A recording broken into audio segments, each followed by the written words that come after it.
Waking up was death to him. Another day to endure. He looked at the bedside desk and closed his eyes. How much longer would this go on?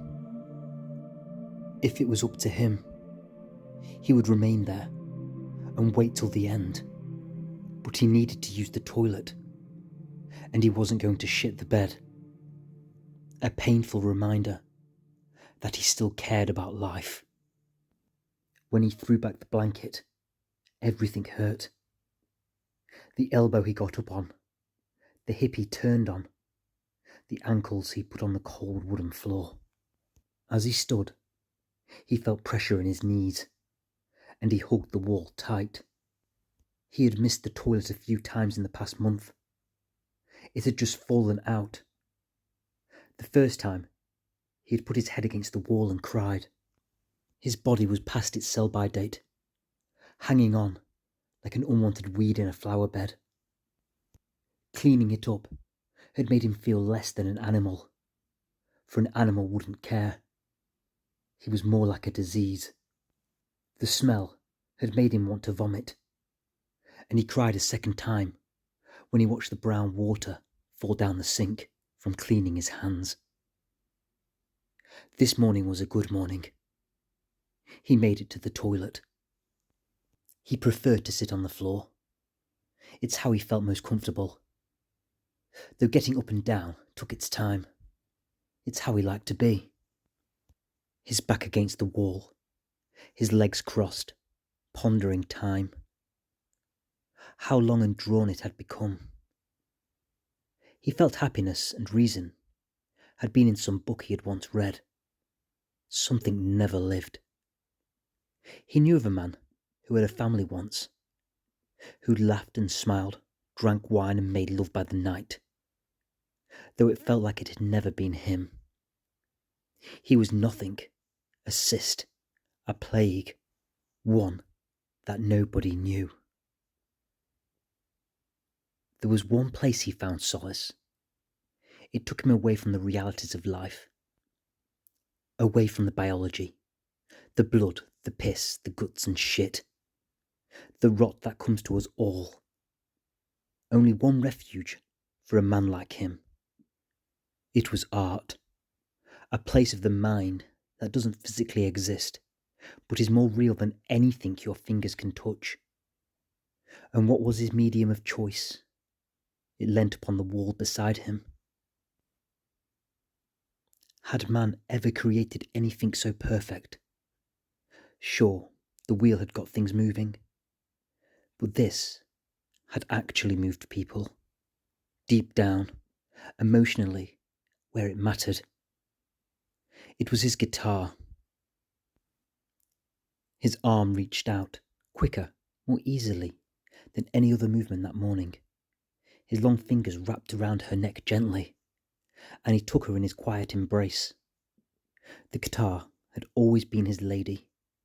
From the day he had found her in that shop, she had spoke to him. He could feel the change as he rested his coarse fingertips upon the strings, and he began to play. No thought, all feel, as he disappeared upwards to a higher place.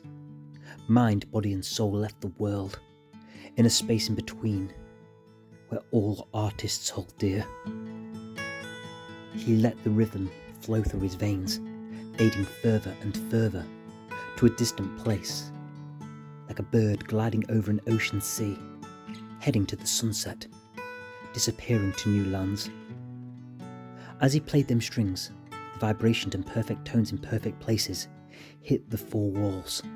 It moved around the room, creating something, somewhere, a place close to heaven, but it was a place on earth made by men, man's soul blooming, eclipsing earthly matter. He was no longer frail skin and bones. He was something close to God. From his fingers and his heart came a sound that would move the hardest man to tears. He closed his eyes and became the sound. Sound. Such a simple word that would not do justice to what was in this room. As he lifted the pace ever so slightly, with his head, and breathed in air that now felt rich and meaningful, like he was 21 again, in a world that seemed of nothing but hope and possibility. Slowly, his fingers eased. The notes drifted more longingly, softly, until there was no sound at all. In the silence was something beyond death. It was suffering. Again, he felt his elbow, his hip, everything, except his heart. His old head bowed as he took her from his gentle embrace and put her back against the wall. Slowly, his long fingers covered his face, and he began to cry. Another painful reminder. He still cared about life. Not this life, but what it could be. He cared about hope, but knew there was none. Slowly, the old man rised. Through painful knees and hips, he stepped forward with his left leg, and it felt like his ankle did not exist, and he came crashing down, instinctively reaching for his guitar. Why, he would never know.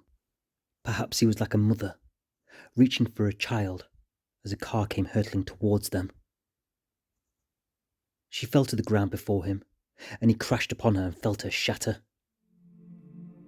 The first thing he felt was his broken heart. The tears were for her. 30 seconds passed before he felt his hip. It was broke for sure. He didn't move. He didn't care. All reason was now gone. He closed his eyes for one last time. This was the final time, for there was nothing left in this world for this old guitarist.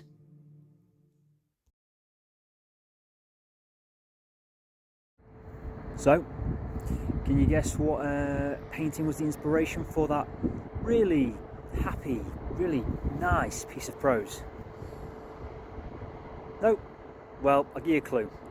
It was by a very, very famous artist. Well, the painting was. The painter who painted it was a very famous painter. It was by one Pablo Picasso. Very well done to you if you got that. And the painting was, of course, it was the guitarist, if you know it. I'm going to put it up now on the screen so you can have a little look at it. You know, again, I'm not going to go too much into it. If you want to find more out about that painting, you know, someone on YouTube has done it a hell of a lot better than I have. So go and have a look at that. In fact, just after a quick Google, it's actually called The Old Guitarist, which yeah, works for me. The story that I'd written, the inspiration that it had given me to write that, fits perfectly, I think. So I probably knew subconsciously it was The Old Guitarist. Again, really enjoyed writing that. It's almost the perfect setup for me, finding inspiration in the art. The muse is already there in the painting, so I can just go away and paint. And then I think it's quite a nice thing for you guys to be able to have a guess for any art connoisseurs out there who want to challenge themselves. If you don't like art, then maybe just the story is your thing, which is pretty cool.